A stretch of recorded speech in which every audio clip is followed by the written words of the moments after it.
Pain heals. Chicks dig scars. Glory lasts forever. Caitlin Clark throws shade at Stephanie White, throws Stephanie White under the bus, or she's simply praising her. Caitlin Clark's pretty smart. She's pretty savvy.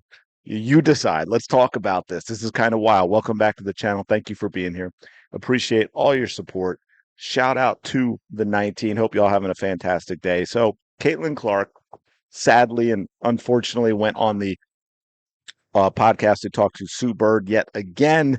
We know why I don't like that, because I think Sue Bird is two-faced and a bit of a snake, and we saw that with her laughing it up with Tina Charles when Mabry took that shot at her. And anyway, so one of the things she talked about was Stephanie White and talking about the turnovers and risk and all of that. So we're going to play this. We're going to dig into this. And I'm curious what you all think as well. I'll give you my thoughts on what Caitlin Clark is doing, and something else that I've been pointing out for a long time that I think is confirmed by this, which we're going to get into as well. So let's take a listen. It's a little over a minute long.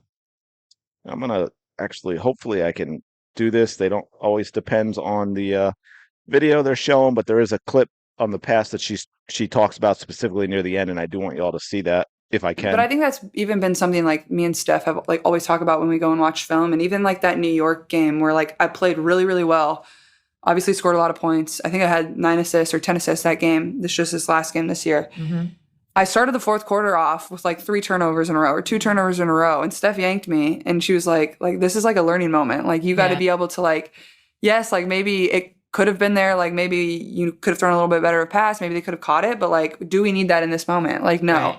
And then she subbed me back in, and there was a play where I kind of got a steal, and like we're going in transition, and Kelsey Mitchell just like takes off down the middle of the floor. And so there's like 2 people kind of by her, and I literally like go to grab the ball, and then I like just dribble out and I like literally just start smiling so big, and I look at Steph, and I like told her after the game. That better be on film. Yeah, I'm like, you don't understand how hard it was for me to not throw that. And she's like, oh, I know. Trust me. Everybody was like, we saw you about to throw that. But I think it's just like kind of a learning process. And it goes back to like even my shot thing. Like it's just time and score and understanding. I think that's like where I can still kind of improve. Like, do we really need that like sequence of a game? Like, have we just scored twice, or have we just missed 2 shots?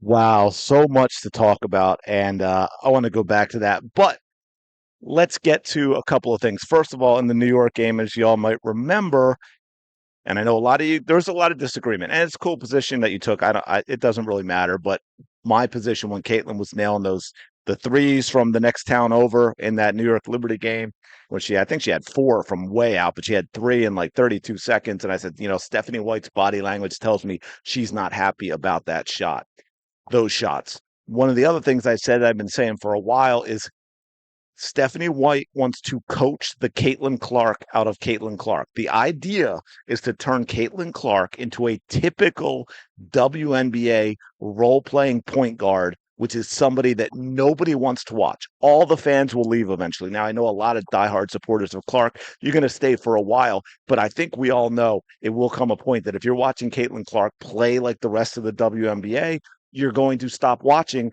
because that is not why you were watching Caitlin Clark in the first place. And this is a great example of that.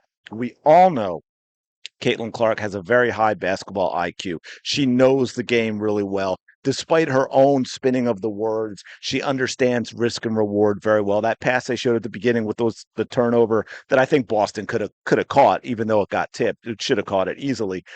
That was just pass that was a little bit off. There was nothing wrong with that pass. And when you have a player like Caitlin Clark, there is some risk with some reward, that with obviously a lot more reward that goes with it. And I promise you that what we saw here at the end, this is not what anyone wants to watch. And let me know in the comments below. Do you want to see this Caitlin Clark playing all the time? Or do you want to see the Caitlin Clark that gets the ball to Kelsey Mitchell? Because here's the other thing. Caitlin Clark is spinning this. And I don't mean that to be critical of Caitlin Clark. I get why she's doing, the whole story of the coach and this and that. And the coach is terrible. But anyway, This was not a high risk pass.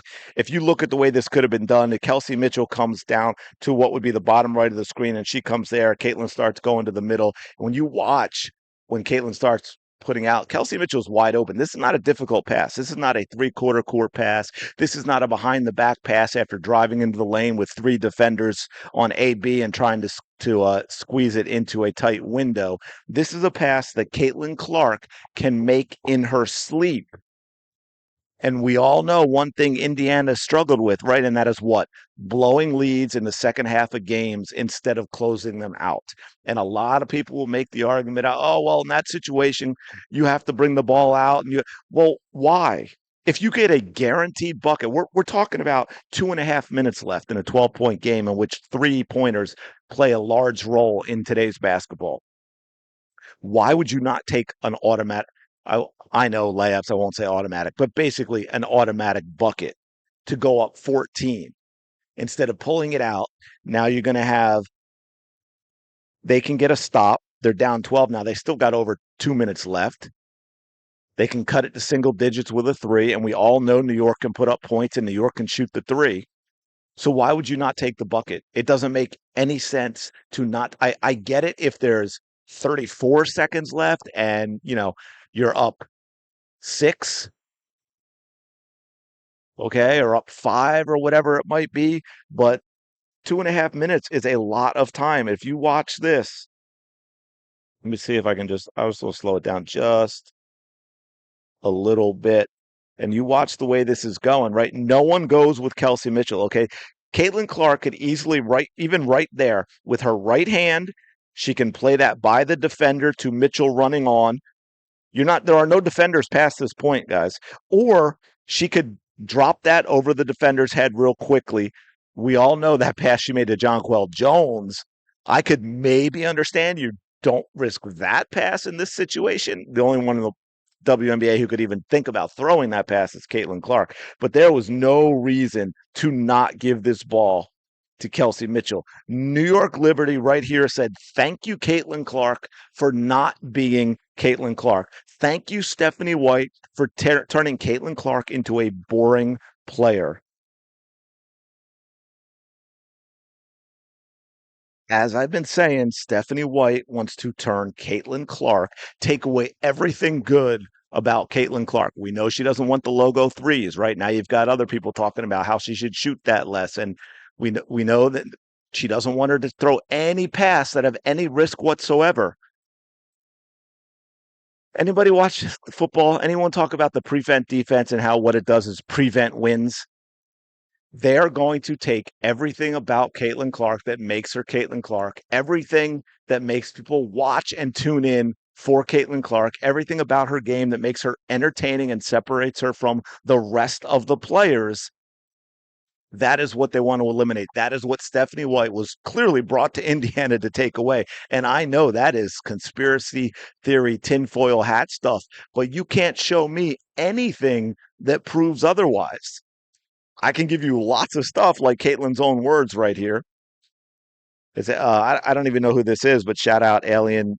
Is that Jani? I don't know. Jani. That's a new one. This isn't disgusting to y'all, telling the best passer in the league not to make a pass she can make in her sleep. Exactly. And a pass that's genuinely exciting to watch. Yeah. Like I said, this wasn't even a risky pass.